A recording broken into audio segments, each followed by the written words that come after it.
جن کے پاس طاقت تھی، جن کے پاس قوت تھی، اتنی زبردست قوت حاصل تھی کہ اپنے ہاتھوں سے پہاڑوں کو تراش کر اپنے گھروں کی تعمیر کیا کرتے تھے، لیکن جب ان لوگوں نے پروردگار کو ٹھکرایا، ان کے احکام کو چھوڑا، پروردگار کو گالیاں دی، ان کی تعلیمات کو پیٹ پیچھے چھوڑا، پروردگار نے ان پر اپنے عذاب کو مسلط فرمایا۔ وہ عذاب زلزلے کی شکل میں، وہ عذاب آسمانی ہواؤں کی شکل میں، وہ عذاب ایسا عذاب کہ آسمان بھی تھرا گیا، زمین بھی تھرا گئی۔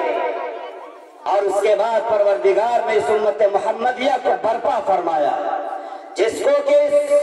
خیر کے لقب سے ملقب کیا، اس امت محمدیہ کو سب سے آخر میں بسایا اور کہا کہ سب سے بہترین امت ہے۔ قرآن کریم اشارہ کرتا ہے، اعوذ باللہ من الشیطان الرجیم، بسم اللہ الرحمن الرحیم، کنتم خیر امت اخرجت للناس تأمرون بالمعروف وتنہون عن المنکر وتؤمنون باللہ۔ قرآن کہتا ہے امت مسلمہ، امت محمدیہ سب سے بہترین امت ہے۔ یہ امت محمدیہ گرچہ سب سے بعد میں آئی ہے، لیکن یہ امت نوح سے بہتر ہے، یہ امت ہود سے بہتر ہے، یہ امت صالح سے بہتر ہے، یہ امت شعیب سے بہتر ہے، یہ امت ابراہیم سے بہتر ہے، یہ امت شعیب سے، امت سلیمان سے، امت ہود سے بہتر ہے، امت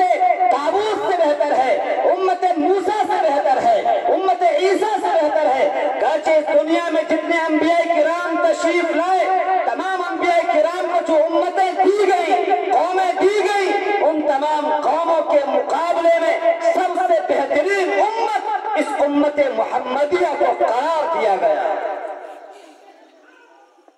لیکن جس